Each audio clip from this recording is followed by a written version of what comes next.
Amén. Nuevamente, buenos días, iglesia. Le damos siempre gracias. Una de las características de un verdadero creyente es siempre darle gracias a Dios por todo. Amén. Por todo realmente. No solo por las bendiciones que recibimos, sino aún por las situaciones que podemos estar viviendo adversas. Porque estamos en un mundo de maldad, ¿no? Un cosmos de maldad. El mundo significa cosmos de maldad. Estamos estudiando la carta a los Colosenses, versículo tras versículo. Así que siguiendo esa línea, ¿sí? Todo lo que hoy puedo hablar o todo lo que voy a enseñar ha sido programado y ha sido establecido por Dios. Amén. Entendemos aquello. No pretendo siempre escoger, usted sabe, una prédica de acuerdo a las situaciones. Ahora estamos en un estudio expositivo de esta carta y lo estamos haciendo versículo tras versículo. Ya hemos llegado al capítulo, estamos terminando el capítulo 3 de la carta a los Colosenses. Recordaremos un poco que los primeros dos capítulos de la carta a los Colosenses vienen a ser capítulos doctrinales donde nos enseñan todo lo que el Señor es, la preeminencia de lo que Él es. A un principio te acordarás cuáles han sido las razones por las cuales habíamos estudiado esta carta, o sea, qué razones habíamos escogido para estudiar esta carta. Y habíamos dado 6 razones por las cuales habíamos escogido estudiar esta carta a los Colosenses. Y habíamos dicho que hemos estudiado esta carta primero por una razón, que estamos en una era científica, ¿no es cierto? Estamos en una era científica, la ciencia ha avanzado, la microbiología, biología, la macrociencia, la medicina nuclear. Entonces, todas esas cuestionantes que hoy se pueden hacer, sí, la palabra del Señor nos los muestra, sí, y habíamos entendido nosotros que en la carta a los Colosenses, Dios nos muestra que por Él fueron creadas, ¿qué cosa? Todas las cosas, dice Colosenses 1:16, las que hay en los cielos y las que hay en la tierra, visibles e invisibles, sean tronos, sean dominios, sean principados, sean potestades, y todo fue creado por medio de Él y para Él. O sea, uno de los propósitos que hemos estudiado esta carta pues, estamos en una era científica. ¿Por qué estoy hablando de esto? Porque vamos a entrar a un punto donde actualmente el hombre, y bueno, generaciones pasadas, se sienten que son simplemente átomos que se han juntado en un determinado tiempo. Sienten que no hay propósitos en su vida, se sienten vacíos, se sienten en soledad, se sienten hombres que no tienen propósitos en la vida, ni saben por qué han venido en esta generación. Entonces la carta a los Colosenses nos muestra realmente cómo es que el hombre, el creyente estoy hablando, ¿sí? El creyente tiene que aprender a vivir en esta generación que te ha tocado vivir, entendiendo que tú tienes que ser gobernado. ¿Te acuerdas la anterior clase el día domingo? Tú tienes que ser gobernado, 1, por la paz de Dios, 2, por la palabra de Dios, y 3, por el nombre de Cristo. Más adelante vamos a explicar un poquito cuando entremos a aquello. Entonces, tenemos que entender todo el contexto de la carta a Colosenses para que podamos entender por qué Dios nos está hablando hoy, especialmente el mensaje que tiene. Entonces, vivimos en una era científica. Esa fue una de los puntos por los cuales escogimos estudiar esta carta a los Colosenses. Es inevitable entender que puedo grabar en mi celular, puedo filmar, puedo sacar fotos, ¿sí? Pero todo tenemos que entender que en el Señor todas las cosas fueron creadas por Él y para Él. También habíamos dicho que hemos estudiado esta carta a los Colosenses porque muestra una época que está caracterizada también por el ecumenismo, ¿sí? Todos quieren reunirse a través de una sola religión, ¿sí? Juntarse, católicos, protestantes, budistas, mahometanistas, etcétera, etcétera, y quieren unir una religión, pero sin embargo nosotros entendemos a través de la palabra del Señor y a través de la carta de los Colosenses que solo hay una iglesia. ¿Que es la iglesia de quién? De Cristo. Amén. Hay solo 2 religiones en el mundo: los que creen en Cristo y los que no creen en Cristo. Punto. No hay más. Hay uno solo, y entendemos a través de la carta a los Colosenses que Él nos muestra que Él es la cabeza del cuerpo que es la iglesia. Colosenses 1:18. Entonces, vivimos en una época, en una era ecumenista. Todos quieren rendir culto. Lamentablemente muchos dicen que al cielo se llega por diferentes religiones o calles y no es así. La palabra es bien clara. Jesús dijo, yo soy el camino, la verdad y la vida. Nadie llega al Padre si no es por mí. Hay un solo camino al cielo, ¿sí? Y no es por obras, no es por obras, para que nadie se gloríe. No vas a ir al cielo por tus buenas obras, por tu buen comportamiento, por tu buen carácter. No es, simplemente es un regalo de Dios. Y lo único que tienes que hacer es reconocer a Cristo como tu Señor y Salvador, hacerlo el Rey de tu vida y creer en la muerte sustitutiva que Él tomó en nuestro lugar, porque nosotros somos pecadores y vamos a seguir siendo pecadores hasta que recibamos un nuevo cuerpo, ¿sí? Ese nuevo cuerpo que va a estar libre de toda maldición, todo viejo hombre. Esa es la esperanza que tenemos. Amén. Pero sin embargo tenemos que caminar, aprender en los principios del Señor. Una tercera razón por la cual habíamos estudiado, porque estoy mencionando esto, porque voy a añadir a la introducción, que va a ser más largo incluso que la propia enseñanza, es que estamos en una era donde la rebelión va contra todas las formas de autoridad. O sea, no hay autoridad en este mundo que vivimos. Ya lo han dejado a Dios de un lado. Nosotros los creyentes reconocemos la única autoridad que es ¿quién? Dios. Dios es la autoridad suprema. No hay más nada.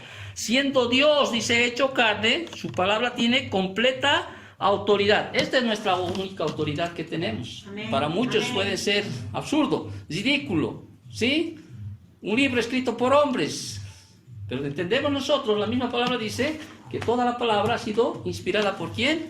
Por Dios. Y es útil, dice 2 Timoteo 3, 16, 17, es útil para enseñar, redarguir, corregir, instruir, a fin que el hombre de Dios esté enteramente preparado para toda buena obra. Es la palabra del Señor. Amén, entendemos. Y nuestra autoridad es acá. Si acá te manda algún principio, un mandato, tú tienes que obedecer si eres un verdadero creyente. Ya habíamos hablado el anterior domingo atrás. La palabra me dice que no debo poner mirada en las cosas terrenales, sino en las cosas celestiales. Ese es un mandato.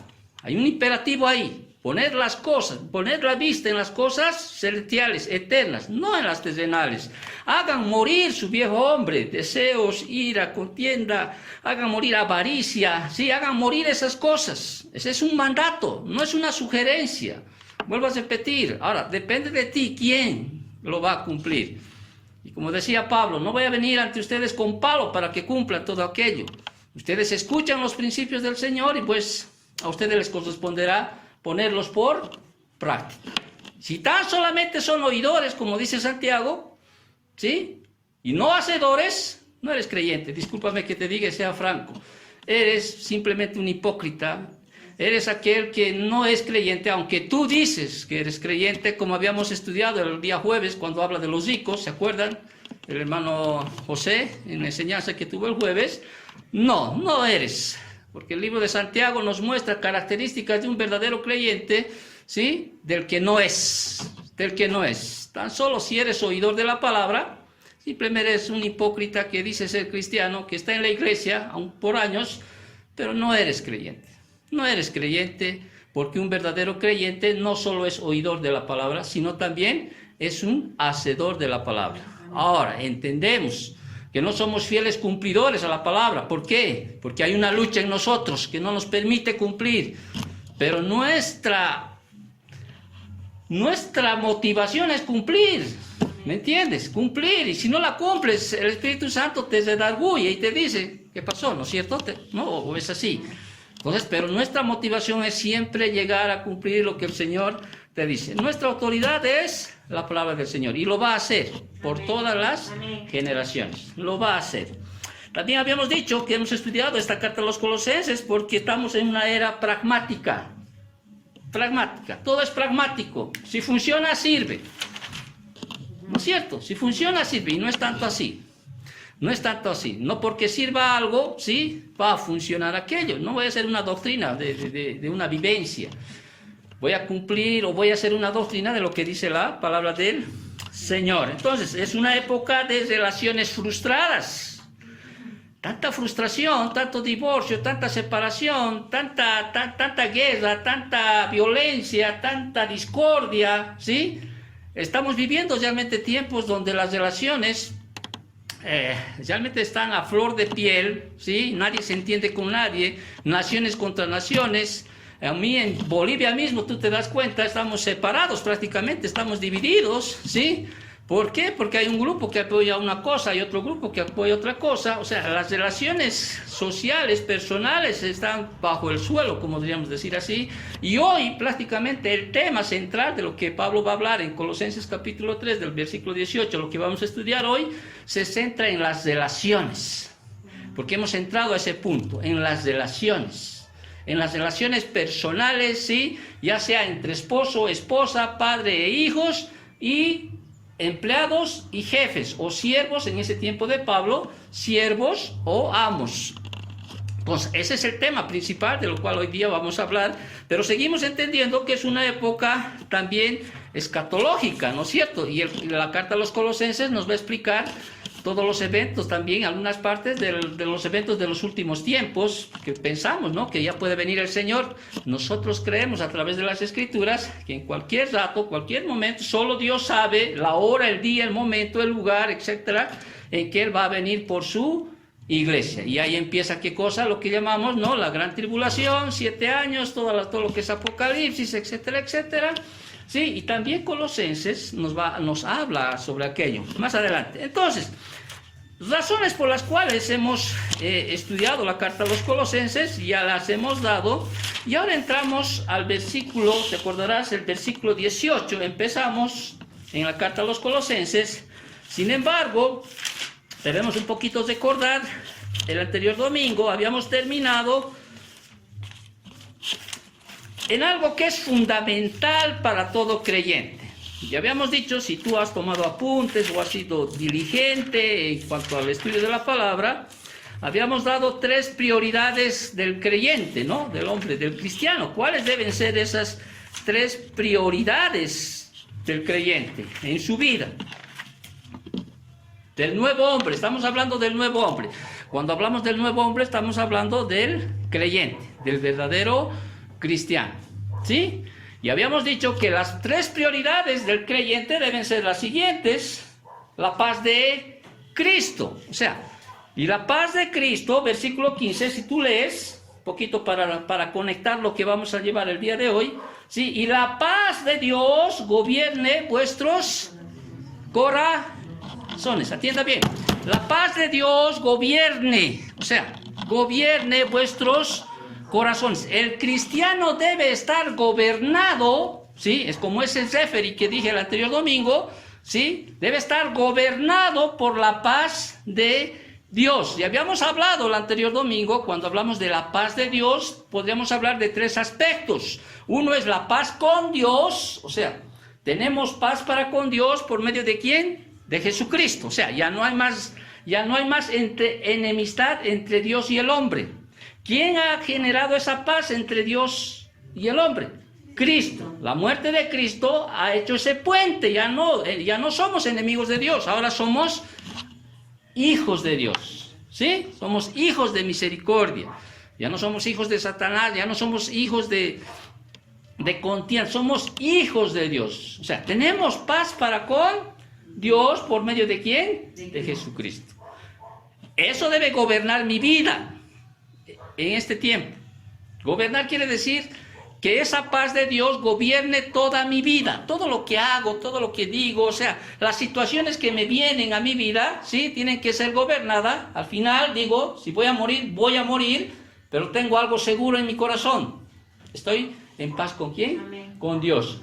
No por mis buenas obras, no por lo buena gente que soy, no por lo que conozco la Biblia, sino por medio de ¿quién? De Jesucristo. Qué bueno, ¿no? Si tú mueres, ¿sí?, tú te vas a ir allá a la eternidad. Si crees en la eternidad, te vas a ir pues con Dios. ¿Por qué? Porque ha habido alguien que ha unido esa unión, ¿sí? La paz con Dios.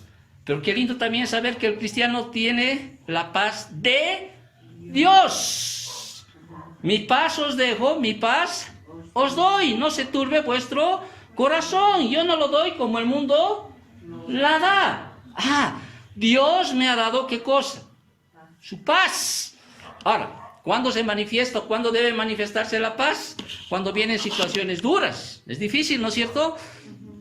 ¿O no? Generalmente el hombre cuando tiene paz, cuando su billetera está llena, o tiene todas las cosas. Pero cuando hay situaciones adversas, cuando hay momentos duros, difíciles, entonces el creyente debe ser gobernado, ¿por qué? Por la paz de Dios. Ya. ¿Sí? Qué diferente es tener a Cristo en el corazón, por eso es muy diferente. Entonces, el cristiano debe ser gobernado, en su vida debe ser gobernado porque tiene la paz con Dios, tiene la paz de Dios, que Dios ha dado, Jesús te ha dado, en el momento de la salvación, Dios te ha dado de su paz, ¿sí? De su paz. Obviamente Jesús dijo, de aquí en adelante todas las cosas te van a ir bien. No, les dijo, en mi nombre te van a perseguir, van a blasfemar, y tú sabes cómo murieron incluso los 12 apóstoles, ¿no es cierto? Pero ellos tenían algo en su corazón que gobernaba sus vidas. ¿Cuál era? La paz de Dios, ¿sí? ¿Sí? Por eso tú ves en las historias, relatos históricos de los creyentes que iban y se entregaban prácticamente a los leones, o eran asesados, eran descuartizados, eran puestos en antorchas humanas, pero había algo en ellos que se veía. ¿Y qué era? La paz de Dios, ¿sí? Y la gente o los emperadores dicen, según la historia, ¿no es cierto?, no sabían por qué esos creyentes iban cantando a la muerte, por qué agarrados de la mano, esclavo, amo, iban, sí, en nombre de Cristo a morir.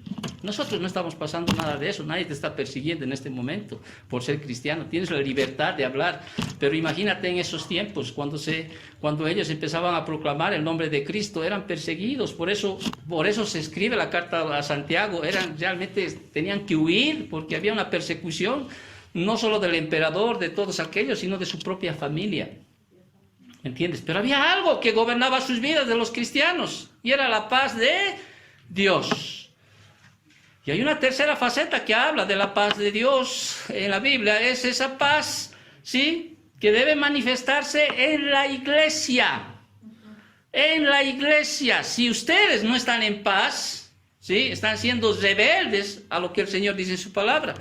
Porque Dios dice, unió tanto a gentiles como judíos, en una ilustración, hizo ¿qué cosa? Un solo pueblo. ¿Te das cuenta? Ya no había ni griego, ni judío, ni circunciso, ni incircunciso, ni hombre, ni mujer. Todos son iguales ¿a quién? Ante Dios. Y debe haber ¿qué cosa? Una paz en la iglesia. Por eso en Colosenses, versículos 14 adelante, siempre está hablando, está diciendo, perdónense los unos a los otros, sopórtense los unos a los otros. ¿Por qué? Porque esa paz tiene que gobernar. ¿Te das tan cuenta? ¿Por qué estoy hablando de esto? Quizá tú puedes decir, ¿por qué estoy hablando de esto? Porque eso debe ser el sentir del creyente, y vas a entender a medida que voy hablando por qué está hablando y recordando todo esto. Estamos haciendo un estudio de la carta a Colosenses, versículo tras versículo. Y Colosenses me dice, hay 3 prioridades que el creyente debe tomar en su vida, ¿sí? Que va a gobernar su vida. Primero, número 1, la paz de Cristo. Involucra esos 3 aspectos que he mencionado hace un momento. Segundo, la palabra de Dios. Dice, mora en abundancia en cada uno de vosotros. O sea, que la palabra de Dios more. Y repito, no va a morar si tú eres negligente en querer estudiar la palabra del Señor. No va a morar en ti si ni siquiera escuchas la palabra del Señor, ni siquiera lees la palabra del Señor, ni siquiera enseñas la palabra del Señor, ni siquiera obedeces la palabra del Señor. La llenura de la palabra del Señor, ser lleno de la palabra del Señor es... ¿Cómo se manifiesta? El domingo pasado le dije, escuchando la palabra del Señor, que escuches. Leyendo la palabra del Señor. Enseñando la palabra del Señor.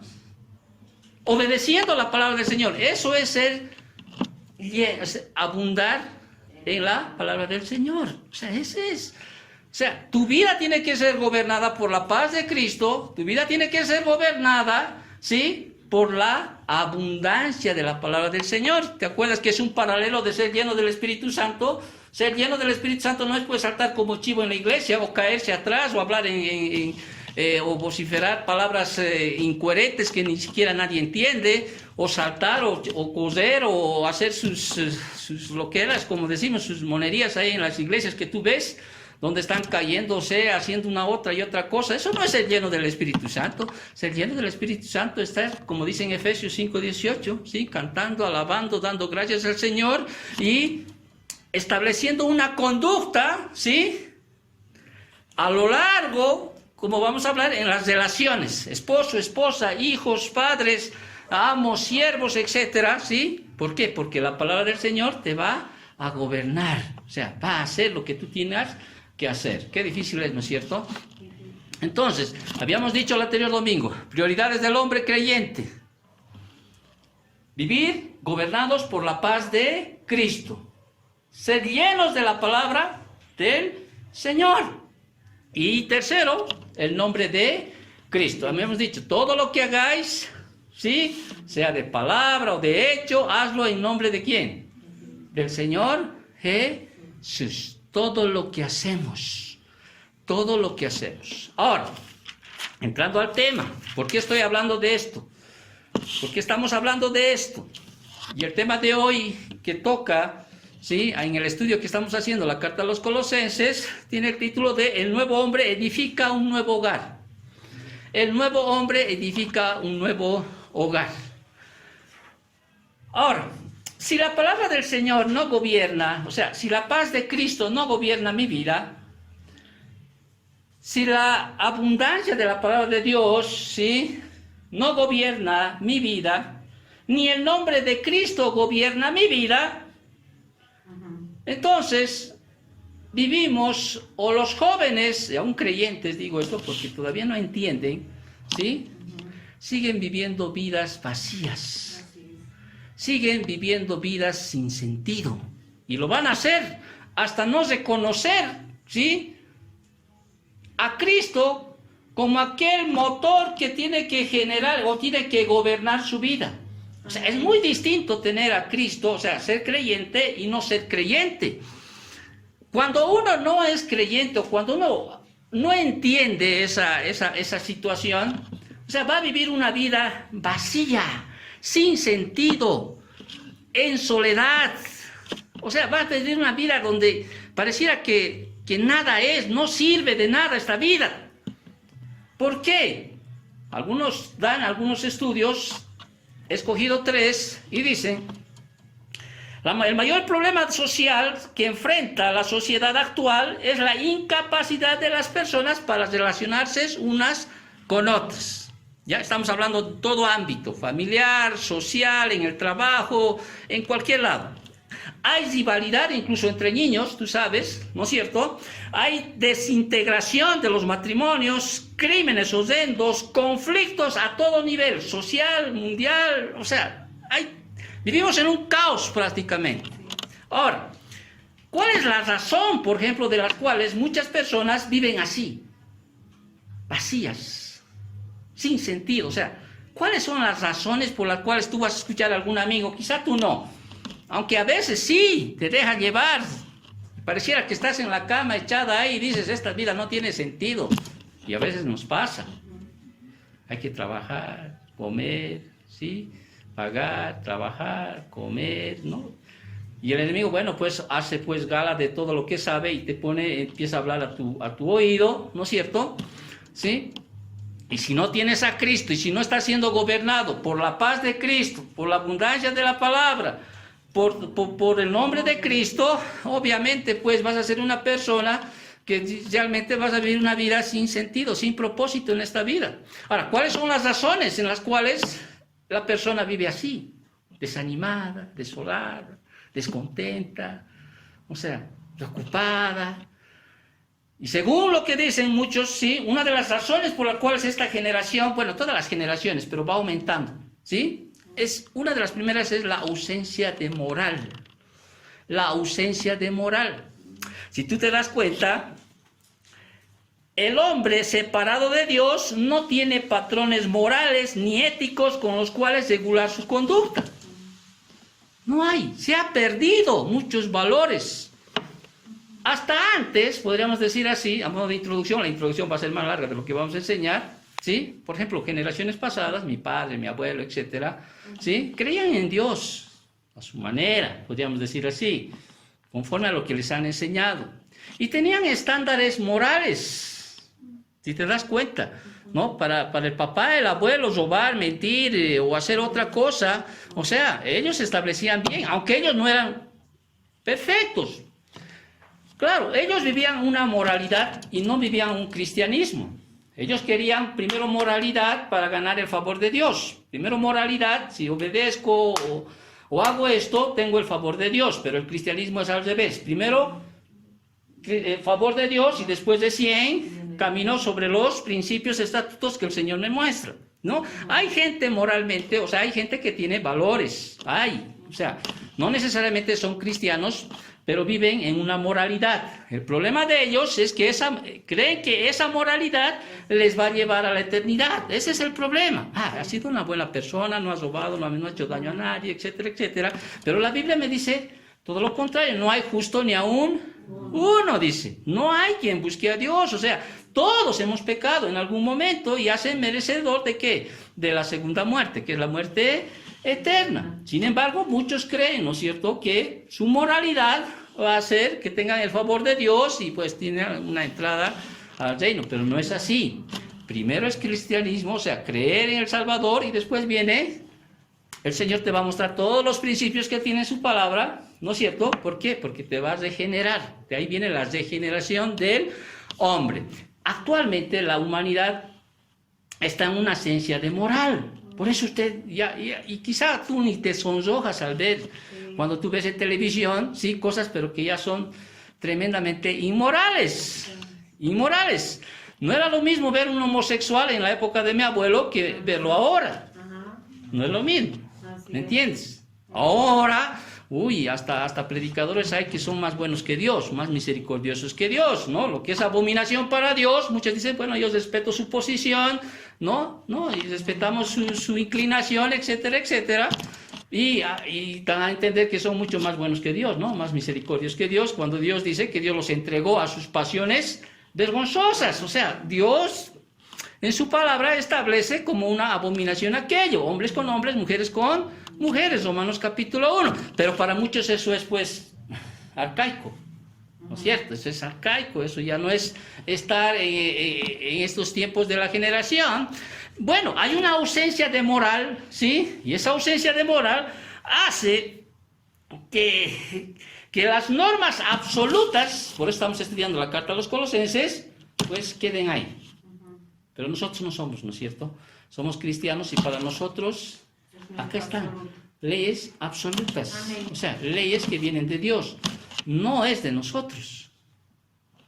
Pero hay una ausencia de moral. Hay un desconocimiento, ¿sí?, que lleva al hombre a vivir por eso en un vacío, en una soledad, sin propósito. ¿Desconocimiento de qué?, dirás tú, ¿no? De los propósitos que Dios tiene para el ser humano. Ninguno de ustedes ha nacido por casualidad, o por una noche de pasión entre su mamá y su papá, o por una noche de, qué sé yo, como dicen en su palabra, por accidente. No hay. Hemos entendido en la carta a los Colosenses que todas las cosas fueron creadas por Dios, por Él y para Él, para sus propósitos. Si Dios hubiera querido que nazcas en otra generación, ¿sí?, lo hubieras hecho conforme a ¿qué? A sus propósitos. Pero el hombre, ¿qué piensa en sí? Piensa que es un accidente de la vida. Piensa que, bueno, nació porque nació y simplemente es un conjunto de átomos que se han unido, sí, y que, bueno, tiene que vivir, sobrevivir en esta tierra y no hay un propósito en sus vidas. Por eso viven en un vacío, por eso viven en soledad, sin propósito. Y muchos llegan al suicidio. Mi esposa me comentaba hace un momento, antes de entrar, y me decía, ella me comentaba 5 minutos antes que venga acá, y me decía, creo que este mes están nombrando el mes de la lucha contra el suicidio. ¿Por qué? Le dije, porque dice que ha incrementado mucho el suicidio, ¿sí? No solo en Bolivia, en todo el mundo, y están luchando contra aquello. Están luchando, y muchos incluso están asegurando que esta pandemia o este COVID tiene algo que ver con esas situaciones, ¿sí? Porque parece medio diabólico también, y es verdad, uno siente que hay una presión, no sé, no puede explicarse uno, pero no vamos a hacer una doctrina de aquello.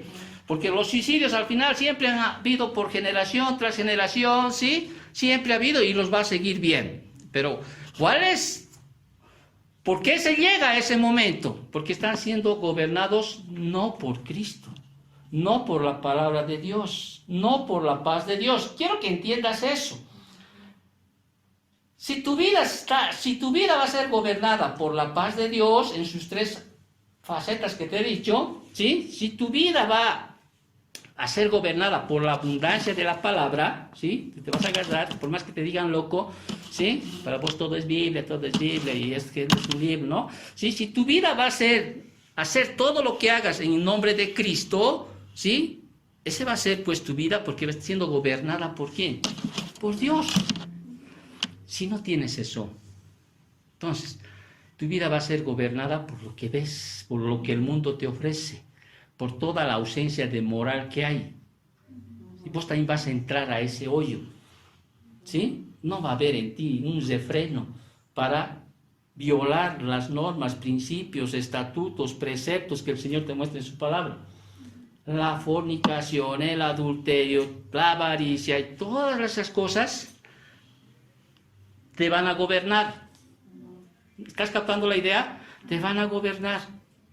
Y hay una tercera razón que dan por qué están así las generaciones. No solo estamos hablando de jóvenes, estamos de mayores. Y usan una palabra que es la alienación. La alienación. Yo estaba buscando mucho este concepto, pero para que tú me entiendas, viene a ser, son personas que viven en un estado de alienación, dice. La caída no solo llevó al hombre a ser un extraño para Dios, sino para sí mismos y para otros. O sea, son personas que son extraños no solo para sí mismos. O sea, se sienten extraños, se sienten que no manejan su vida. O sea, es como esos alienados, les dicen, ¿no es cierto? Cuando ves esos, por ejemplo, esos que, ¿cómo se llaman? Esos que se visten de negro y tienen sus ojos pintados, ¿cómo se llaman esos? Los emos, ¿no es cierto? O sea, ellos tienen una alienación, ¿sí? Bueno, producto de algún grupo social o qué sé yo, y han adquirido eso, que ellos han perdido su razón propia de ser. O sea, si papá, mamá les vestía de una manera normal, ¿no? O sea, como se viste, ellos han adquirido eso, ¿sí? Al punto de perder, ¿sí? Su propia convicción de su propio ser, y ellos están seguros de que están bien. Al tirar, pero tú no puedes juzgar, pastor. Pero yo estoy dando el ejemplo de lo que era la alienación, o sea, están perdiendo aún su propósito de ser, han perdido, es como si perdieras tu propia razón de ser. Han perdido, ¿por qué? Porque están siendo gobernados por todo lo que el mundo te ofrece, ¿sí? Te ofrece, te está moldeando el mundo, en todos sus aspectos. A eso se llama la alienación. Y eso conduce, son problemas, ¿no es cierto? ¿Que son producto de qué? Ausencia de moral, desconocimiento, o sea, no hay propósito en tu vida. Alienación, ¿son producto de qué? De que el hombre se ha separado de Dios. Entienda bien esto, el hombre se ha separado de Dios, ¿sí? Ahora, esos hombres que se han separado de Dios, ¿sí? Pueden ser jóvenes, podríamos decir así, para que tú entiendas. Van a llegar a la madurez y van a establecer, ¿qué cosa? Familias. Ahora, si ese hombre que se ha separado de Dios no es gobernado por la palabra de Cristo, ¿sí? Por la paz de Cristo, por el nombre de Cristo, ¿sí? En un momento esos se van a casar, van a formar ¿qué cosa? Hogares. ¿Cuál cree usted que va a ser el resultado de esos hogares? ¿Cuál cree usted que va a ser el resultado de la crianza de los hijos? ¿Saben cuál va a ser? Lo que vemos en el mundo. Estas 2 semanas que han pasado en Bolivia, te dando ejemplo, Había dos esta palabra, ¿no? A veces, discúlpenme, no puedo pronunciar bien algunas palabras, ¿no es cierto? Y uno no entiende. Yo me pongo a pensar no en el descuartizador, me pongo a pensar en los papás. Imaginas ser papá y ver ahí en las noticias que tu hijo ha hecho esto, aquello y todo eso. Ahora uno piensa, ¿qué culpa tienen los padres? Bueno, sí, la Biblia mismo dice, no. El hombre que pecare, ese morirá. Tu papá puede ser muy bueno, o sea, puede haberte educado muy bien. Si Dios, siendo padre del pueblo de Israel, el pueblo de Israel se rebeló contra el padre, o sea, contra Dios mismo, también el hijo. Pero sin embargo, la Biblia me manda, o sea, la Biblia está mandando a que nosotros, los creyentes, como dice, y esto no es nuevo, viene desde las enseñanzas de Jesús, que nosotros seamos, ¿qué cosa? La sal y la luz de esta tierra, ¿no es cierto? De este mundo tétrico, de este mundo de tinieblas, los creyentes deberíamos, dice, resplandecer como luminarias. Ahora, usted es creyente, usted es joven. Yo creo que su anhelo es casarse, porque es parte de la vida, ¿no es cierto? Y hemos hablado mucho en 1 Corintios cuando estudiamos cuáles son las bendiciones de ser soltero y cuáles son las bendiciones de ser casados. Ambos son una bendición. Y la Biblia me dice, ¿no es cierto? O sea, hay bendiciones cuando eres soltero. No es que eres soltero y te quedas así, no te casas. No, hay bendiciones que la Biblia me dice. Y son grandes. Y también hay bendiciones cuando eres casado.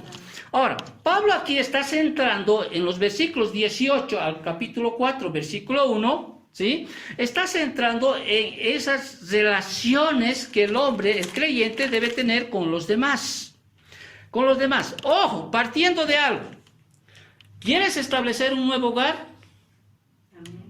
Sí, pues, no veo, no, se van a quedar así. Bueno, obviamente, Dios sabe. Pero ¿podrás tú establecer un hogar si la paz de Dios en sus tres facetas que te he dicho está siendo gobernado?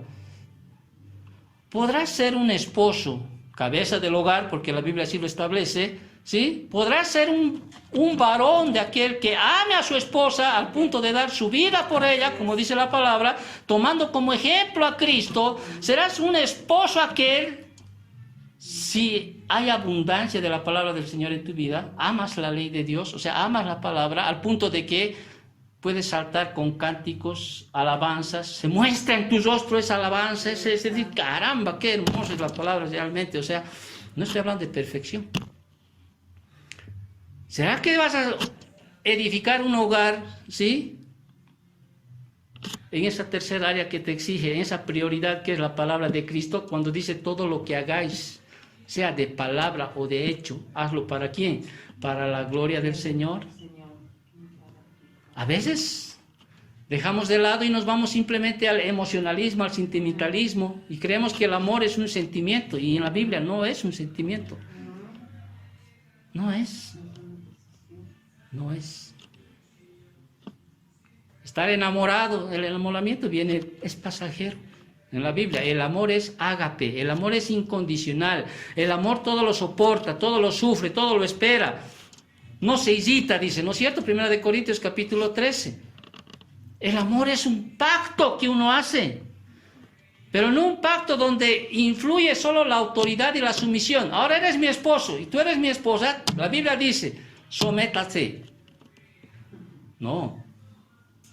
¿Hay autoridad del esposo hacia la esposa? Sí. Pero toda esa autoridad y esa sumisión está basada ¿qué? En el amor. Por eso es que hay esa ilustración. Así como Cristo amó a su iglesia, que es la novia, es la esposa. En amor, sí, ese es el área de la sumisión y de la autoridad. Ahora, Pablo va a hablar a los colosenses, ¿sí? Como habló a los efesios en cuanto a las relaciones que tiene que haber, ¿sí? Entre las personas. Y hay tres relaciones, o sea, tres áreas de las cuales Pablo va a hablar. Y va a hablar en los versículos del 18 al 19, va a hablar en la relación entre esposos. El versículo 20 al 21, la relación entre padres e hijos. La relación entre amos y siervos, versículos 22 al capítulo 4, versículo 1. Muy bien. Estoy queriendo que entiendan el contexto. Amén. ¿Sí? Contexto. Señorita, joven, ¿quieres casarte? Amén. Yo deseo, añoro. Es el deseo de Dios, el matrimonio. Porque el matrimonio ha sido hecho para la procreación. El matrimonio ha sido hecho para el placer. El matrimonio ha sido hecho para la provisión. El matrimonio ha sido hecho para el compañerismo. También dice la Biblia que el matrimonio es un retrato, ¿no es cierto? Como Cristo y su iglesia. Es una bendición es estar casado. También es una bendición es estar soltero. Pero aquí Pablo está hablando exclusivamente, la primera parte que está hablando Pablo aquí en el versículo 18, está hablando en esa relación que tiene que haber entre esposo y esposa. Y por eso es que Pablo va a hablar, ¿sí? Va a dar elementos, podríamos decir así, ¿sí? Tanto al esposo como a la esposa. ¿Cómo debe ser aquel que es gobernado? Vuelvo a repetir, y estoy repitiendo como 10 veces ya, ¿sí? Si tú eres gobernado por la paz de Cristo, si eres gobernado por la abundancia de la palabra del Señor, y eres gobernado por el nombre de Cristo en todo lo que hagas, ¿sí? Entonces Dios dice, haz un hogar,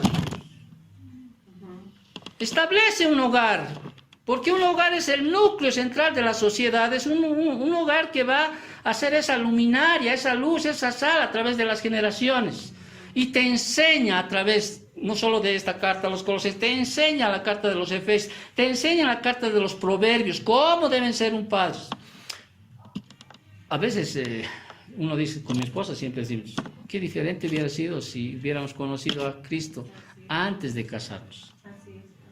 Yo a mis 19 años ya tuve a mi primera hija. 19 años. Maduro quizá por lo que me hizo la vida, ¿no? Por lo que la vida me hizo maduro, ¿sí? No era cristiano, conocí, bueno, tenía temor de Dios en el sentido de miedo, podríamos decir así, por mi abuela, ¿no? ¿Sí? No sé, pero el Señor en sus propósitos ha hecho de que sea creyente ya después de tener mis 6 hijos. Y espero que mis hijos se acuerden más de mí después de ser creyente que antes de ser creyente, porque antes de ser creyente, prefiero que no se acuerden de lo que he sido. ¿Por qué? Porque no conocía la palabra del Señor, no conocía la paz de Cristo, no conocía la abundancia de la palabra, no conocía el nombre de Cristo. Y he formado y he criado un hogar, ¿sí? Conforme a mis convicciones, conforme a lo que se ve, ¿sí? Pero qué distinto sería que usted, que es joven, ¿no? Obediente, tome realmente todas las enseñanzas que el Señor te da. ¿Y eso qué va a hacer? Va a glorificar a Dios. O sea, Pablo está hablando en este sentido que uno tiene que glorificar a Dios en el estado que está en este momento. Si usted es esposo, ¿sí? Glorifique al Señor en ese estado de esposo que es. Si usted es esposa, glorifique al Señor en ese estado que es. Si usted es hijo, ¿sí? Glorifique a Cristo, o sea, en ese estado que está. Si usted es hija, igual. Si usted es empleado, glorifique a Dios en ese estado. Si usted es jefe, glorifique a Dios en ese estado. Quizá hoy puedes llegar, eres un hijo todavía, dependiente de papá, mamá. No importa si tienes 30 años, 35 años, porque en el griego esta palabra hijo no está implicando una edad determinada, sino aquel que todavía está bajo la tutela del papá. Pero en esa posición, tu deber es ¿qué cosa? Glorificar a Dios. Glorificar a Dios. Amén. Entonces Pablo está hablando, versículo 18, ya entrando, continuando el estudio que estamos haciendo. En el versículo 18, vuelvo a repetir, vamos a ver la responsabilidad del creyente, donde se trata la relación del nuevo hombre con los demás. ¿Quiénes son nuevos hombres? O sea, ¿quiénes han nacido de nuevo? ¿Quiénes son creyentes? ¿Quiénes entienden al Señor como su Señor y Salvador? Todos, yo creo. ¿Ve o no? ¿Sí? Ahora, este debe ser tu comportamiento. Esto debe gobernar tu vida.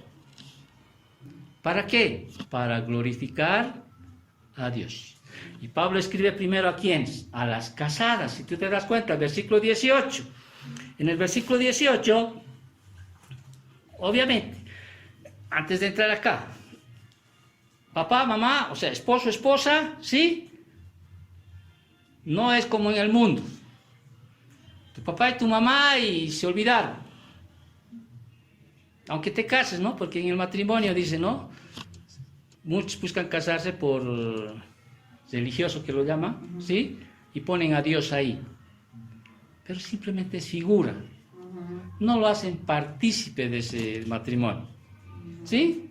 No lo hacen. Es mera, simplemente contubernio, es mera promesa ahí. Pero los creyentes, estoy hablando a cristianos, la carta está hablando a creyentes. ¿Sí? En el hogar siempre tiene que estar Cristo. ¿Por qué?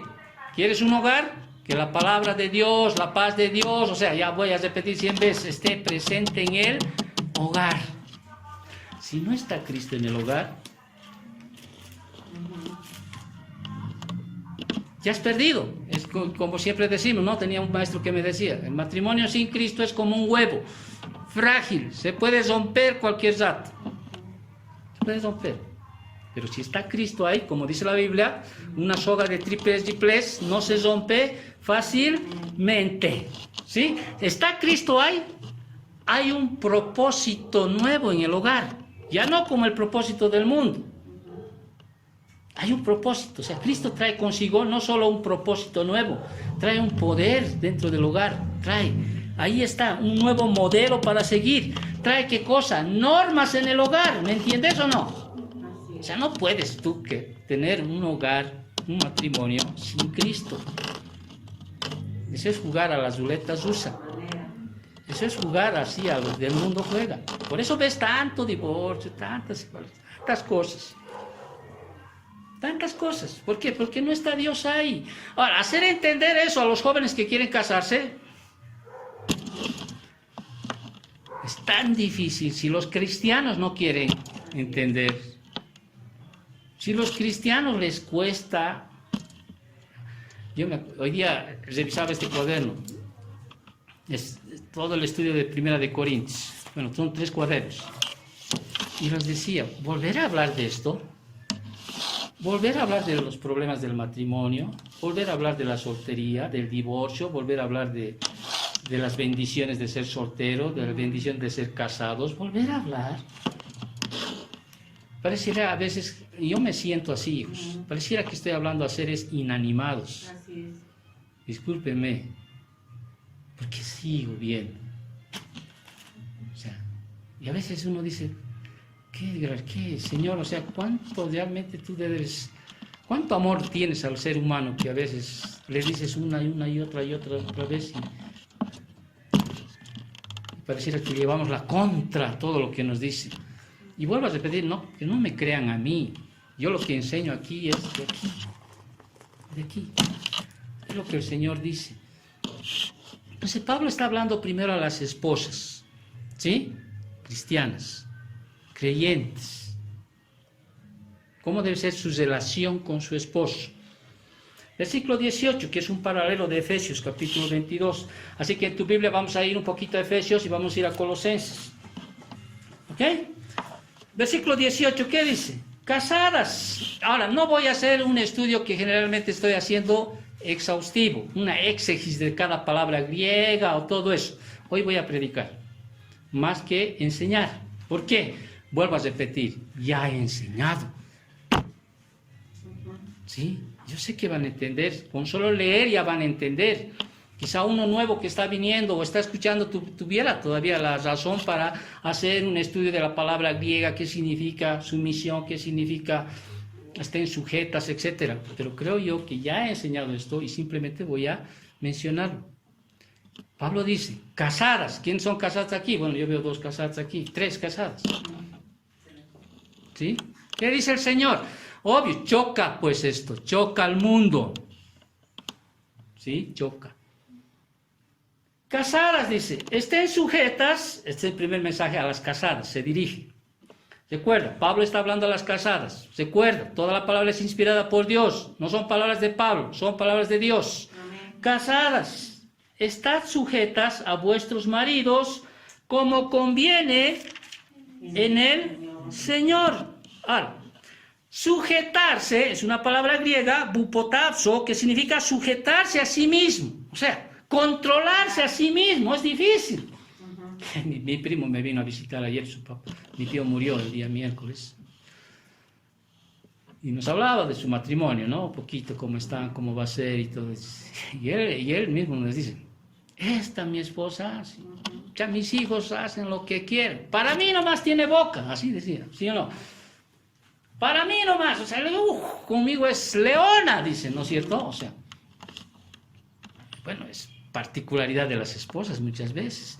Estamos hablando de cristianas, o sea, que entiendan que tienen que aprender a sujetarse a sí mismas.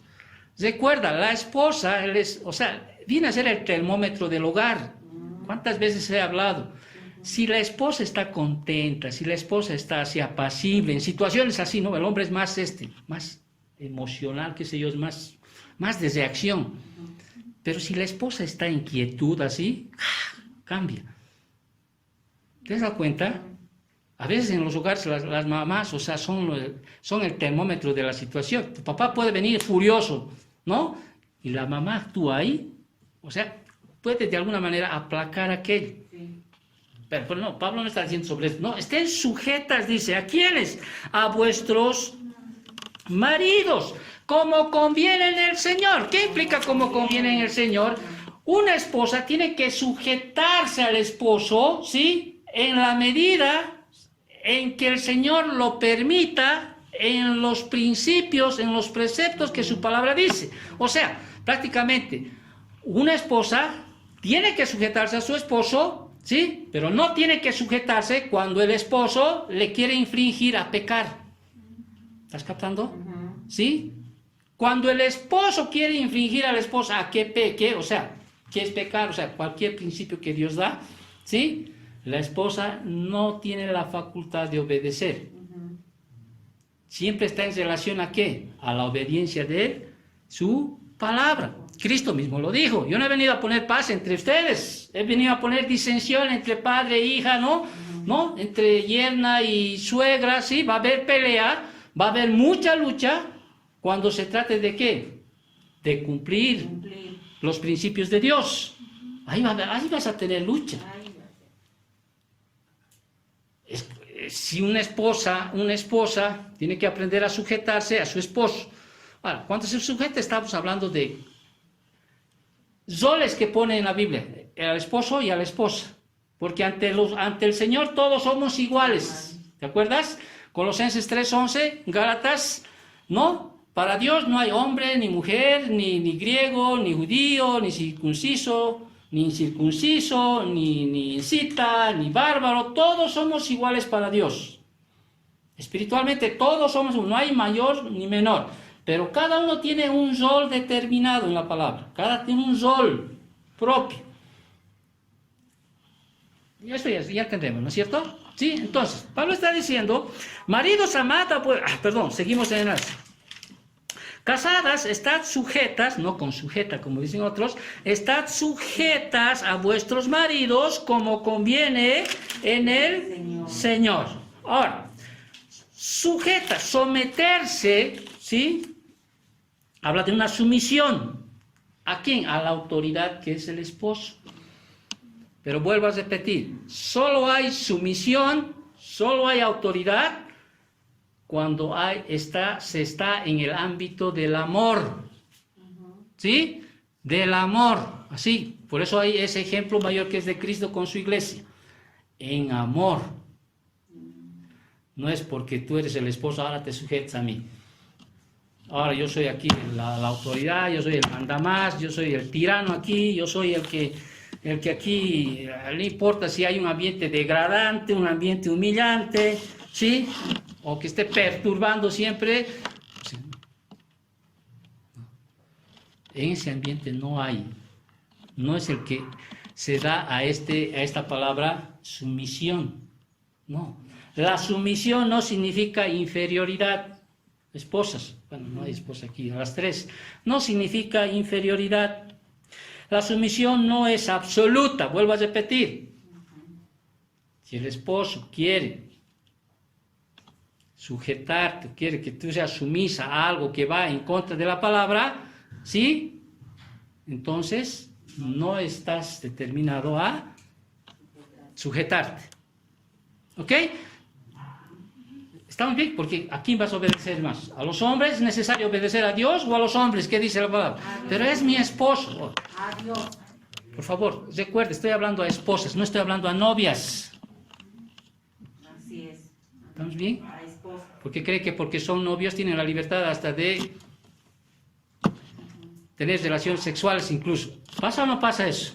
Ah, ya me voy a casar, me dice que me voy a casar, que me da mi anillo y que esto, que el otro, y entonces, ya, igual nos vamos a casar. ¿Cuántos errores cometen eso las señoritas?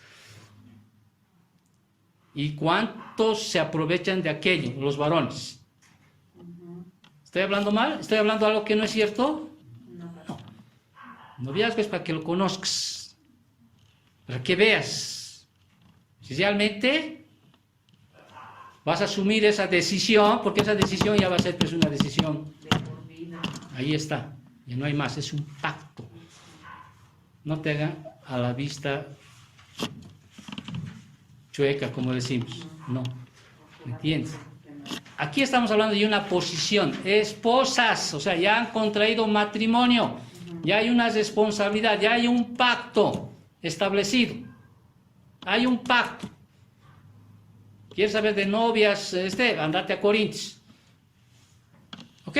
Entonces, dice, Pablo está hablando a las casadas. Estén sujetas a vuestros maridos como conviene en el Señor. Su paralelo, vamos a leer Efesios capítulo 5, versículos 22 y 24. Ahí mismo dice, versículo 21, someteos los unos a los otros en el temor de Dios. ¿Sí? O sea, esposa y esposa se tienen que someter a ambos. No hay aquí uno que es más tirano que el otro. No, sométanse en amor unos a otros. ¿Ya? Las casadas estén sujetas a sus propios maridos como al Señor.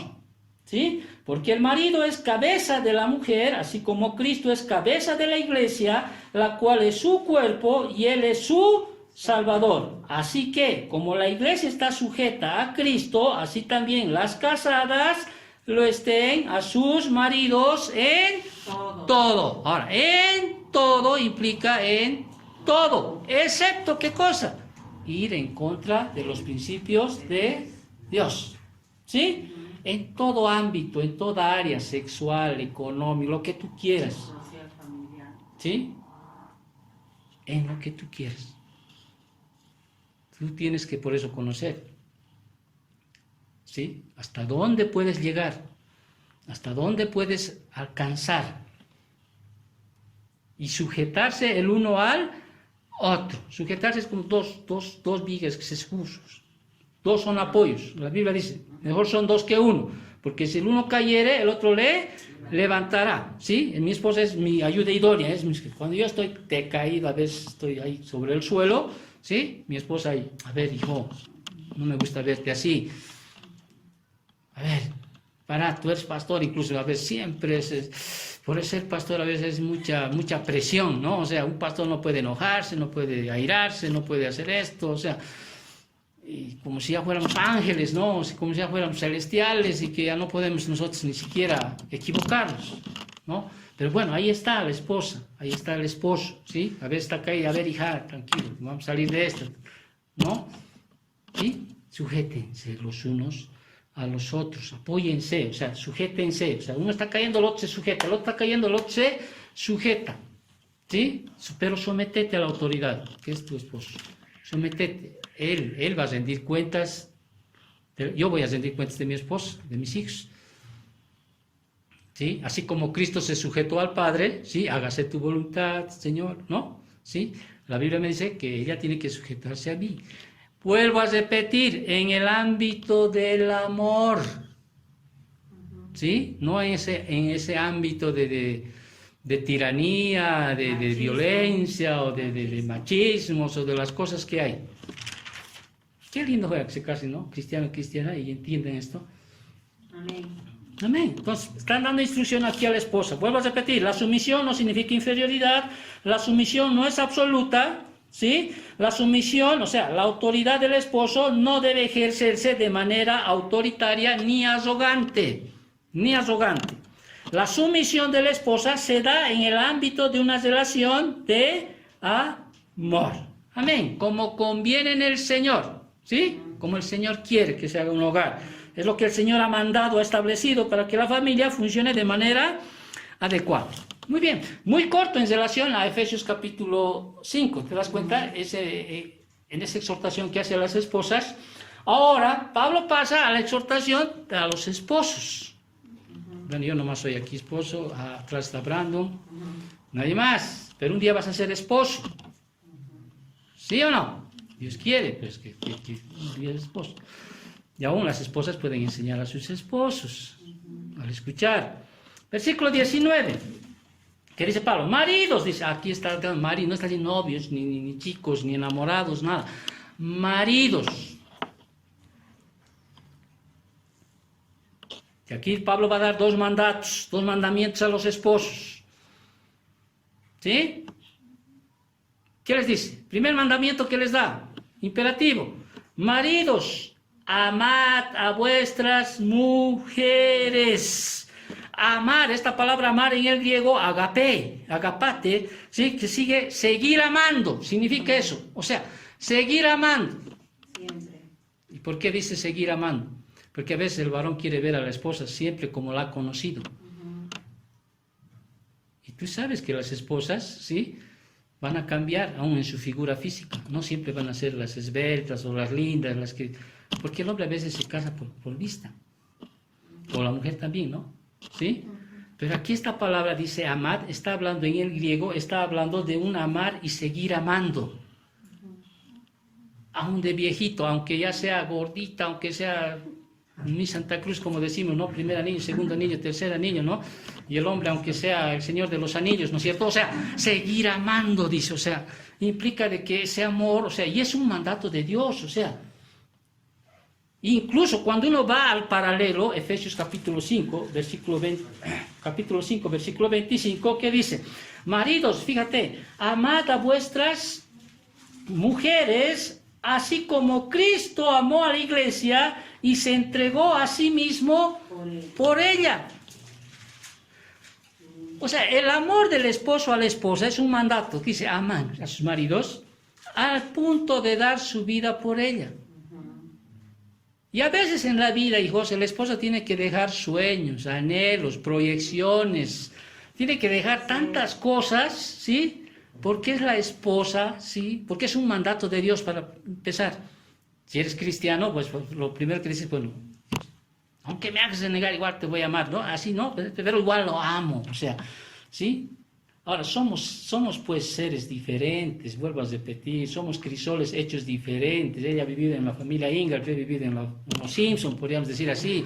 Te das cuenta, nos han hecho diferentes, tenemos diferentes caracteres, temperamentos, etcétera. Pero Dios corrige todo eso, ¿sí? Y te da principios, te da ejemplos. Y ahí, lo primero que me dice a mí, imagínate, marido, me dice, esposo, sí, ama a tu esposa. Y en el griego, ama y seguir amándole. ¿Sí? Porque el matrimonio es un pacto. No importando. Ahora, como Cristo amó a su iglesia, nosotros somos la iglesia. ¿Cuántas veces le fallamos a Cristo? ¿Cuántas veces Cristo nos perdona y no hace un alboroto de aquello? Ahora, ¿el marido también debería hacer eso? Sí, ¿no? Porque está dando un ejemplo, así como Cristo amó a su iglesia al punto de dar su vida por ella. Y más adelante dice incluso lavándola, santificándola, o sea, enseñándola, o sea, el marido tiene esa responsabilidad. Entonces, Cristo ha amado, así como ama a la iglesia, con gracia y con misericordia, el marido también tiene que amar, dice, a su esposa de la misma manera, porque pone el ejemplo. Entonces, Pablo da dos mandamientos: amar a sus esposas, ¿sí? Y hay otro que luchamos los maridos. Y no seáis ásperos con ellas. Ahora, ojo. Cuando uno va a Primera de Pedro, capítulo 3, versículo 7, ¿qué dice? Vosotros maridos, igualmente, vivid con ellas sabiamente, igualmente, dice, ¿no? O sea, esposo y esposa aprendan a vivir sabiamente. No es sabio contestar, no es sabio confrontarle, ¿sí? Usar sabiduría para cualquier situación, ¿ya? Así tengas que tú perder. ¿Ya? Ustedes igualmente vivan sabiamente, dando honor a la mujer como a vaso más frágil, como a coherederas de la gracia de la vida, para que vuestras oraciones no tengan estorbo. No seáis ásperos con ellas. Ahora, en el griego implica también esto continuidad, o sea, no seas continuamente áspero con ellas, está diciendo. ¿Sí? Puede haber en algún momento que se nos va a ir, y te digo, sí, ya ves, te enfrenta a la mujer, muy áspero estás conmigo.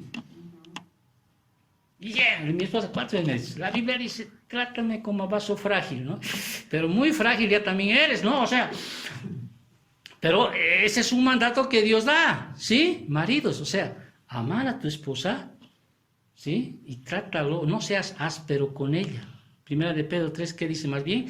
Trátalo como a vaso frágil, se puede romper, la mujer se puede romper, quebrar fácilmente. Una palabra es peor que una palabra puede dañar mucho peor que algo físico, ¿sí? Puede. Entonces, ahora, si tú eres gobernado por la paz de Cristo, por la abundancia de la palabra, el nombre de Cristo, ¿sí? Yo te garantizo que vas a tener por lo menos una familia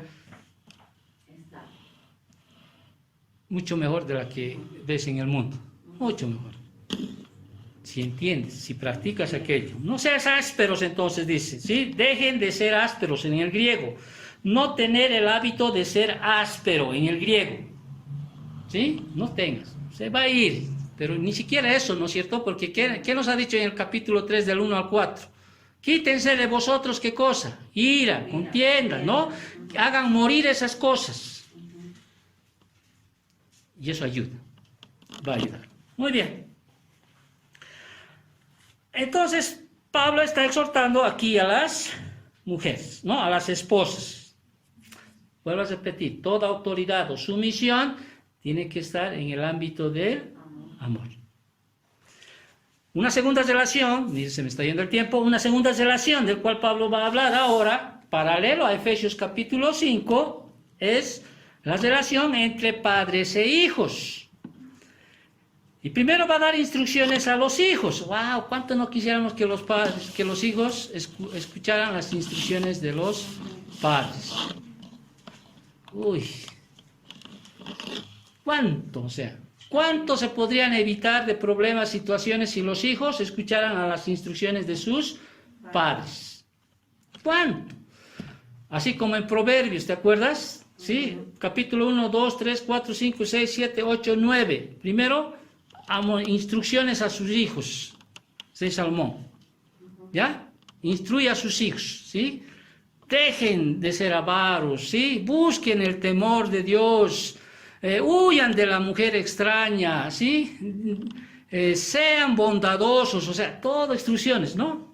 Sé un hijo sabio, no reprendas la disciplina, o sea, no seas insensato, ¿no? O sea, primero, y del capítulo 10 adelante decían los proverbios, pero primero, exhortaciones, instrucciones de padre hacia los hijos, todas esas instrucciones. Bueno, instrucciones a los hijos, ¿qué dice el versículo 20? No voy a hacer tampoco un exégesis de esto, dice, hijos, ¿ya? De aquí hijos es tekna en griego, es un término general para designar a los hijos y no limita a un grupo determinado de edad, ¿ya? No limita, yo ya tengo 21 años, así que yo hago lo que sea, ¿no? Ya está conmigo, me sigues tratando como, no. Aquí se refiere esta palabra griega a cualquier hijo que aún vive en la casa con sus padres y que está bajo su tutela. Eso implica en el griego, Por eso estoy haciendo referencia. Hijos, dice, obedeced a vuestros padres, vuelvo a repetir, en todo. En todo. Porque esto agrada ¿a quién? Al Señor. Y en todo, en todo. En todo, sí, en todo. Porque dice aquí en todo. ¿Excepto qué? Excepto en algo que le desagrade al Señor. Excepto en algo que vaya contra sus principios. Excepto en algo que vaya contra sus preceptos. Excepto en algo que vaya contra sus mandamientos. Porque yo no he venido a poner paz entre padre e hijo, madre e hija. ¿Sí? Ni yerna, ni nuera, ni yerna. ¿No? Sino, dicen, Sión. Te obedezco, papá, en todo lo que me digas. Porque eres mi padre, mereces respeto. Pero no puedo obedecerte en algo que va en contra de mi Dios.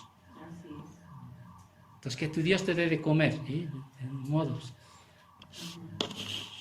Al pedirle a tu Dios. Así es. Puedo obedecerte en todo, papá. En todo lo que tú digas. Haz esto, hago. Hago. Pero tú me estás pidiendo algo que haga y vaya en contra de la palabra. No puedo hacer eso, papá. No puedo hacer eso. Lo siento. No, los papás saltan ahí. ¿Cuántos cristianos creen que han sido desheredados en los tiempos de la iglesia primitiva? Pues, ¿a cuántos? ¿Te das cuenta en ese tiempo, en ese ámbito? Aquí todavía tu voz, creo que manejas a tu papá como quieres. En esos tiempos, imagínate un hijo sublevarse. Hermano, el Antiguo Testamento decía que si el hijo faltaba el respeto al papá o a la mamá, tenía que morir apedreado. Si el hijo faltaba el respeto o no obedecía al papá, sí, la mamá y el papá tenían la libertad de llamar a los ancianos, sí, y decirle, este hijo se ha rebelado contra mí, así, y lo mataron. La pena era que morir. Dios ha cambiado ahora. Estamos en una nueva dispensación. Las misericordias son mayores. ¿Te das cuenta en esos tiempos? Por eso vuelvo a repetir, como le agrada al Señor. Obedécele en todo a tu papá, en todo, haz esto, calladito, haz aquel, haz aquel. Ahora, obviamente estamos hablando de creyentes, ¿sí? Nuestros papás no pues, nos han educado como han sido ellos criados. La patada limpia. ¿O no? Bueno, mi papá, sus papás también, no creo que sus papás hayan sido. Patada limpia, cualquier cosa. Tenían valores, tenían principios, todo lo que tú quieras. Ellos podían equivocarse cuando querían. Ellos no daban el ejemplo. Pero estamos aquí hablando de creyentes, cristianos que son gobernados, vuelvo a repetir, por la paz de Cristo, el nombre de Cristo, por la abundancia de la palabra de Cristo. Esposas y esposos conocen ambos la palabra. Y en el conocimiento de la palabra van a poder instruir a sus hijos. ¿Qué diferente deberían ser sus hijos? ¿Qué diferente o no? Sí. Porque el Señor te muestra en su palabra cómo debes educar a los hijos. En todo, dice. Amén.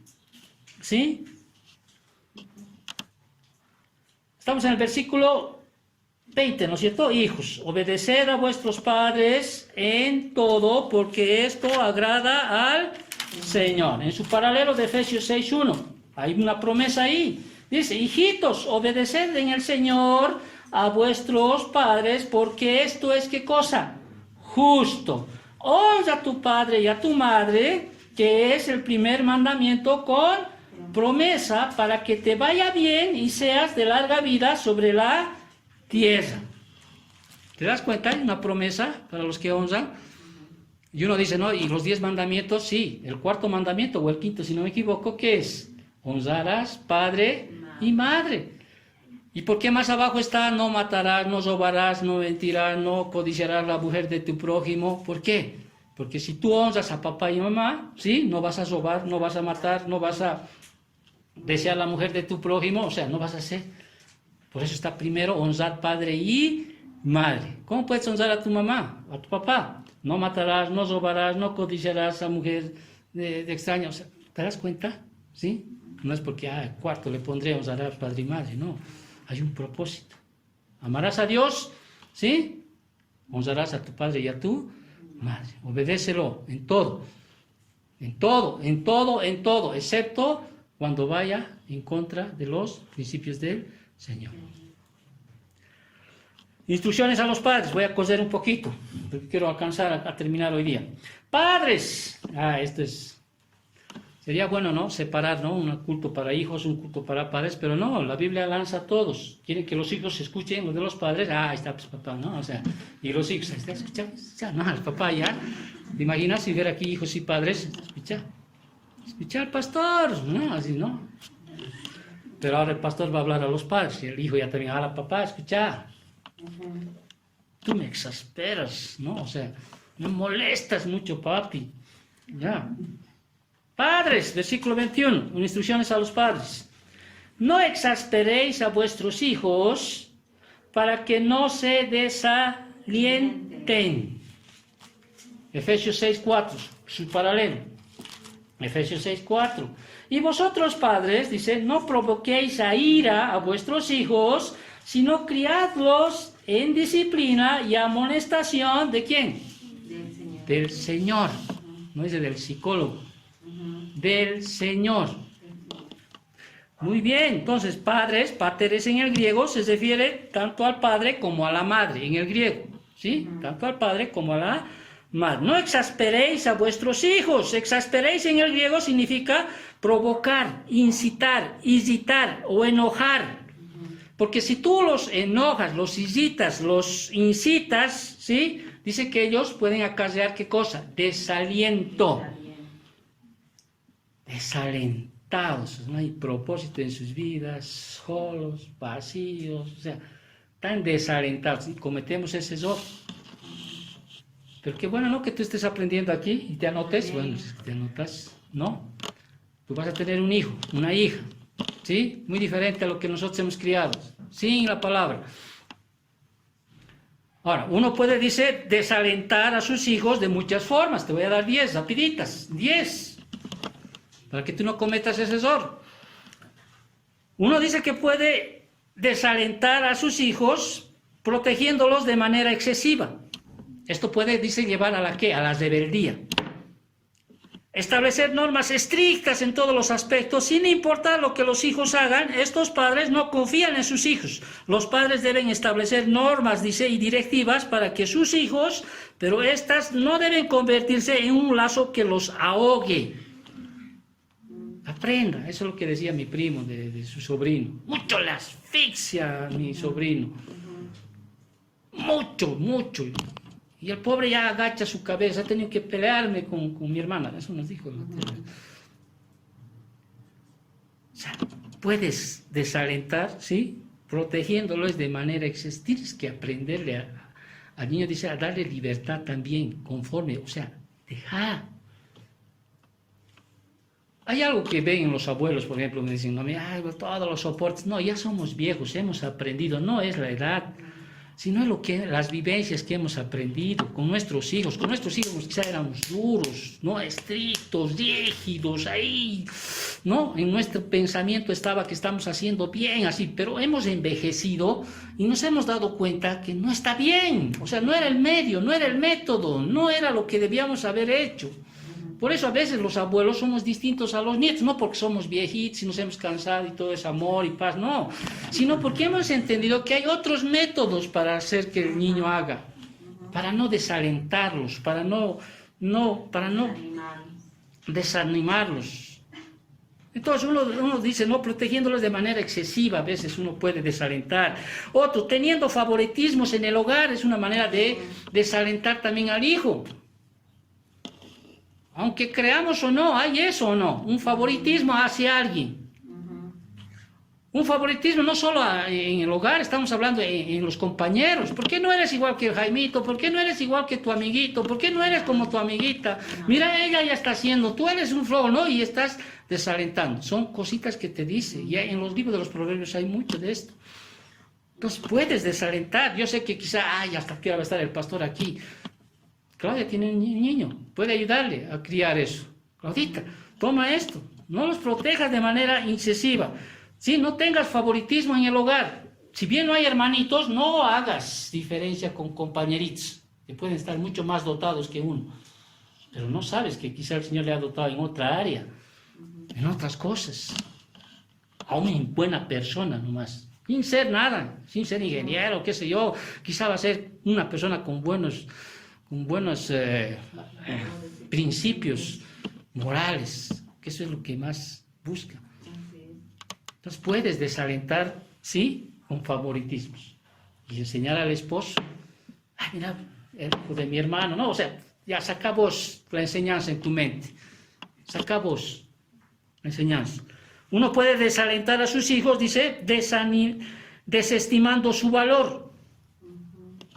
Que ellos van a percibir que no son importantes. O sea, los hijos que no son escuchados, dice, pueden darse por vencidos en su intento por comunicarse y caer en desánimo, la timidez y la apatía. Crecen con la convicción de que lo que hacen y lo que piensan es insignificante, desestimando su valor.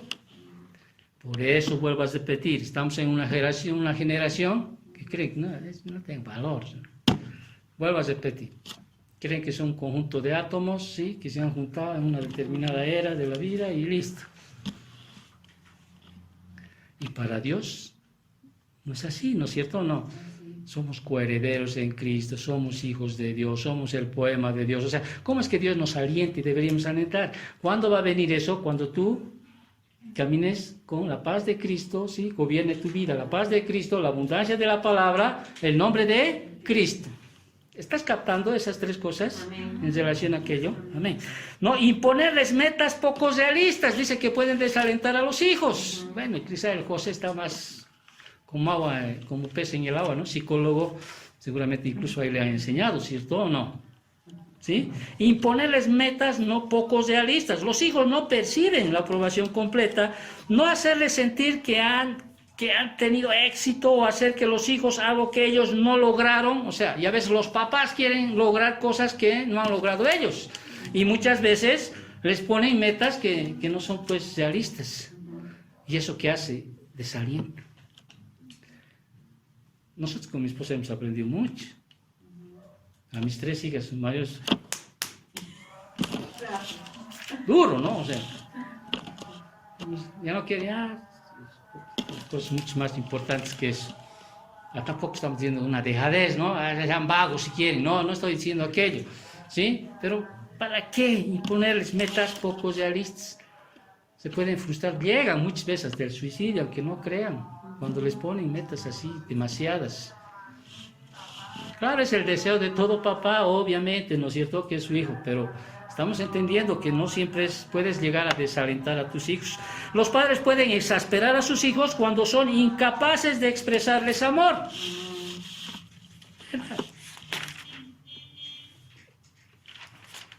Los hijos se sienten desanimados y extraños, dice.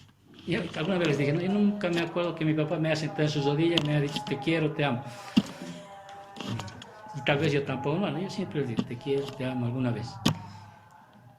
Pero mi papá es mi papá, pues no conocía de la abundancia de la palabra, no conocía del nombre de Cristo, no conocía de la paz de Cristo, no conocía.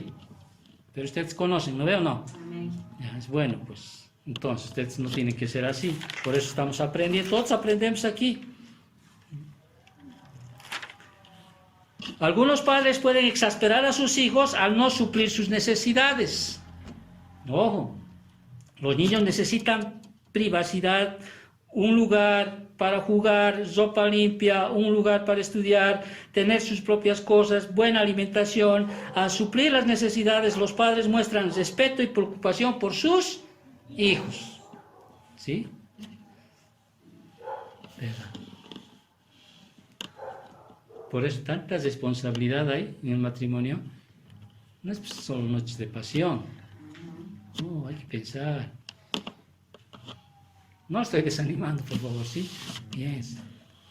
Dios quiere que las cosas sean. Y Dios te está haciendo primero. Muy bien. ¿Quieres edificar un hogar? Estos 3 requisitos primeros, de los muchos que hay, te aconsejo. La paz de Cristo gobierne tu vida. ¿Sí? La abundancia de la palabra gobierne tu vida. Ahí vas a sacar muchos principios. Todo lo que vas a hacer, hazlo en nombre de Cristo. Vas a criar un hijo para la gloria de Dios. Vas a amar a tu esposa para la gloria de Dios. Todo para la gloria de Dios. Y ese es un buen principio, ¿no? Claro, sí. Los padres pueden exasperar a sus hijos al no establecer normas en el hogar. Tampoco es rienda suelta, ¿no? ¿Sí? Normas. Como mi hijo me decía, mis gemelos, los martes van a ir de campamento. Cuidado, me estés tomando. Dile a tu jefe, dile a tus amigos. Si voy a tomar, mi papá me va a romper la espalda. Es un eufemismo, ojo, ¿no? No dice que el pastor va a romper la espalda. No, es un eufemismo, se llama. ¿Sí? Tú sabes, aquí hay normas, hay cosas. Hasta cierto lugar estás permitido ahí. Borracho en la casa, Sarabia no hay. No va a haber. Por lo menos mientras vivas. ¿Sí? Como viene, ¿no? Mientras vivas en esta casa, se hace. ¿Sí? Y una de las cosas que no quiero ver son borracheras. Así que dile a tu jefe, si me ve, mi papá me va a sentir en aliento, me va a romper la espalda, dile, le vas a decir. Es un eufemismo, pero también hay que poner, puede exasperar a los hijos, no establecer normas. Bueno, los padres pueden exasperar a sus hijos por medio de la crítica. Bueno, ¿sí? Aprende a condenarse a sí mismo y a encontrar fallas en otros. Un niño aprende lo que vive. Pueden exasperar a sus hijos al ser negligentes. Al ser negligentes. Como Absalón, ¿no es cierto? Llegó a rebelarse contra su padre, llegó a una guerra civil, ¿sí? Llegó incluso a la muerte, pues. Entonces, hay cosas que la Biblia nos muestra, ¿sí? Cómo realmente es ser ese esposo, esa esposa, ese hijo, ese padre, ¿sí? ¿Ya? Y aún dice que uno puede exasperar a sus hijos a través de una disciplina excesiva. Excesiva. O sea, los padres pueden a veces abusar de sus hijos de manera verbal, emocional y física. O sea, son padres que pronuncian palabras contra sus hijos que no se atreverían a pronunciar contra otras personas. Ahora, cesando todo esto, los padres nunca, dice, deben disciplinar a sus hijos con ira. En cambio, deben corregirlos con amor, al igual que su Padre Celestial lo hace con ellos. Hay un texto que lo voy a leer rapidito, ¿sí? Me tengo 15 minutos, ¿ya? Hay un texto de un varón, Dorothy Lamp Nolte, ¿qué dice esto? Si un niño vive en medio de la crítica, aprende a condenar. Si un niño vive en hostilidad, aprende a pelear. ¿Te das cuenta lo cierto que es? Si un niño vive con la burla, aprende a ser temeroso.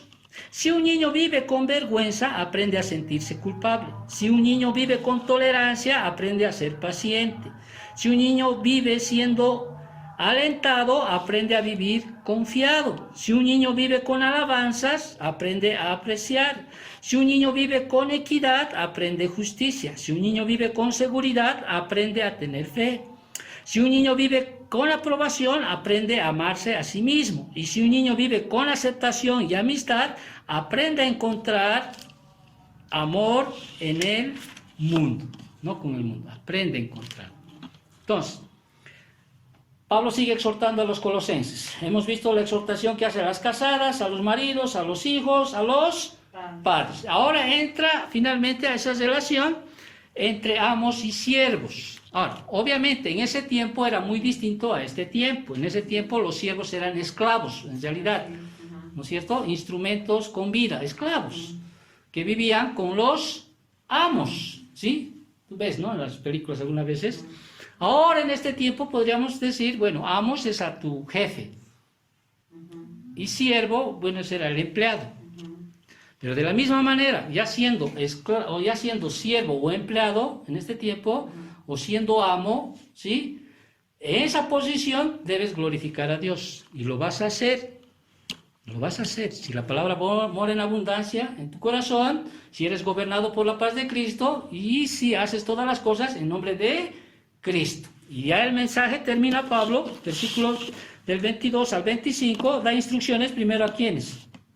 A los siervos. 22. Efesios 6, 5, 9 es su paralelo, pero vamos a ir solo a Colosenses. Versículo 22, ¿qué dice? Siervos, está hablando aquí. Obedeced en todo a vuestros amos terrenales, no sirviendo al ojo como los que quieren agradar a los hombres, sino con corazón sincero, temiendo ¿a quién? A Dios. Obedecer en todo, ¿sí? En todo, pero temiendo a Dios. Vale decir, de la misma manera, si tu jefe te quiere hacer que hagas algo que vaya en contra de la palabra, ahí tú puedes decir, no, entonces te vas, no necesito un empleado así, que sea para la gloria de Dios. Si el jefe te dice, no, tienes que hacer esto, no. No puedes quebrantar los principios de Dios. En ninguna posición, ¿te acuerdas? Ni esposo, ni esposa, ni hijo, ni en ninguna posición puedes quebrantar. Siempre, ¿sí? Temiendo a Dios, ¿sí? Como le agrada al Señor, ¿sí? Como Dios quiere. Muy bien. Y todo lo que hagáis, dice, hacerlo de corazón, como para el Señor, y no para con los hombres. Aquí implica que todo lo que vas a hacer, hazlo como si tu jefe sería el Señor. Ahora, ¿por qué? Porque Dios dice que va a recompensar ese labor que estás haciendo, si lo estás haciendo como para el Señor. Aunque lo estás haciendo para tu jefe o para la empresa, si tú lo haces como para el Señor, ¿sí? Dios dice que te va a recompensar. Ahora, imagínate en ese contexto de ese tiempo. Los siervos, esclavos prácticamente, ¿sí? Hacían cosas pero si no hacían los mataban mínimo, o los latigueaban, etcétera, etcétera. Aquí a lo mucho te pueden botar de tu trabajo, pero imagínate, pero Dios quiere alentarlos, no avala la esclavitud en ningún lado de la Biblia, pero a ese tiempo se está viviendo esclavitud, y le está diciendo, ¿saben qué, hijos? O sea, esclavos, o sea, para empezar, no hay esclavos ni libres en el Señor, todos son iguales, ¿sí? Trata a un Onesíforo, ¿sí? ¿Sí? Como a tu hermano. Ya no hay que es tu esclavo, es tu hermano en Cristo. ¿Sí? Trátalo como a un hermano en Cristo. Pero en ese tiempo, imagínate, ahí está el siervo y le está diciendo, ¿sabes qué, siervo? Sí, obedecele a tu amo. Quizá él no te va a recompensar, estoy parafraseando, él no te va a recompensar. Yo te voy a recompensar. Y es más, estoy parafraseando, si ese amo es injusto contigo, se las va a ver conmigo. Yo voy a retribuirle a ese. Donde dices, a ver, seguiremos leyendo. Fíjate, solo estoy parafraseando lo que dice aquí. Y todo lo que hagáis, hacerlo de corazón como para el Señor, y no para los hombres, sabiendo que del Señor hay una promesa. ¿De quién vas a recibir? Del Señor recibiréis la recompensa de la herencia, porque a Cristo el Señor servís. Qué aliento para un siervo en ese tiempo, ¿no es cierto? ¿Sí? Más, fíjate ahora, el que hace injusticia, ¿sí? Recibirá la injusticia que hiciere, porque no hay acepción de personas. Vale decir, Dios no va a dejar, ¿sí?, con nadie el pago que merece. Dios no puede ser burlado. Gálatas 6, 7. Todo lo que el hombre sembrare, eso mismo cosechará. Ese amo, ese jefe que ha sido vil, ¿sí?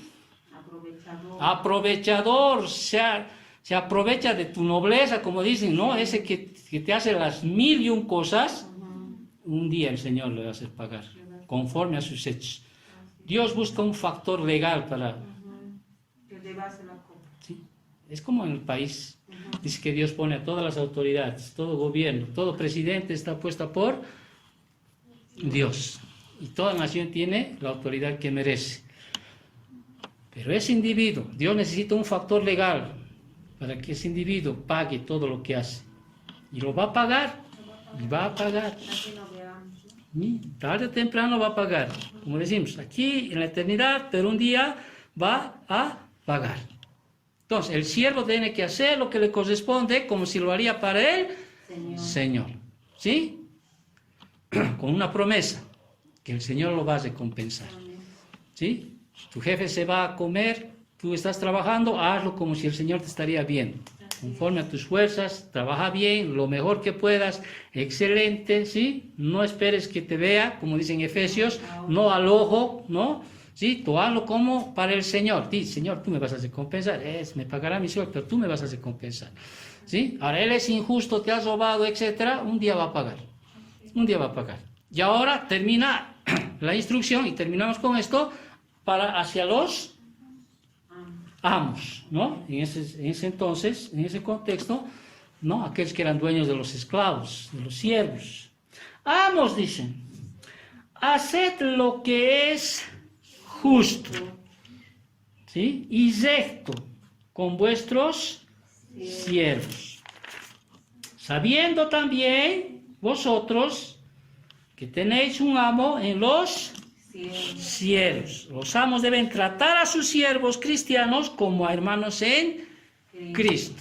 O sea, tienen que hacer lo justo, a lo que le corresponde, tienen que darle a sus siervos. Y lo va a hacer. ¿Por qué? ¿Por qué lo va a hacer? ¿Por qué el esposo se va a sujetar al esposo? ¿Por qué el esposo va a amar a su esposa, ¿sí? Al punto de dar su vida por él? ¿Por qué el hijo va a obedecer al padre? ¿Por qué los padres no van a exasperar a sus hijos? ¿Por qué los siervos van a obedecer a sus amos? ¿Por qué los amos van a ser buenos con sus siervos? ¿Por qué? Porque su vida va a ser gobernada, vuelvo a repetir, por la paz de Cristo, por la abundancia de la palabra, por el nombre de Cristo. Por eso. Bueno, oremos para terminar. Gracias, Señor, bendito Dios, por tu palabra. Te agradecemos porque tú nos instruyes, nos enseñas en esta vida. Gracias porque tú nos muestras, Señor, cuál debe ser, Señor, nuestro caminar, nuestra nueva forma de vivir. Te damos gracias porque nos das un propósito. Tú nos das, Señor, nuevas metas. Tú, Señor, nos das directrices para formar un nuevo hogar y podamos exaltarte, darte gloria, Señor, en la posición que estamos, bendito Dios. Ya sea como esposo, esposa, hijo, padre, siervo, o jefe o amo, te damos gracias, bendito Dios. De la misma manera, Señor, queremos bendecir las ofrendas que vamos a dejar, bendícelos. Sé tú, Señor, quien puedas dar, como tu palabra así lo dice, a todos aquellos, Señor, que obedecen tu palabra, aquellos que muestran su acto de adoración hacia ti, aquellos, Señor, que cumplen con los mandatos que tú tienes, bendito Dios. Bendice las ofrendas que vamos a depositar, Señor, grandemente, Señor, te lo pedimos todo esto en nombre de Cristo Jesús. Amén. Así 5 minutitos nomás, mientras repartimos el pan y el vino. Cada primer domingo de la semana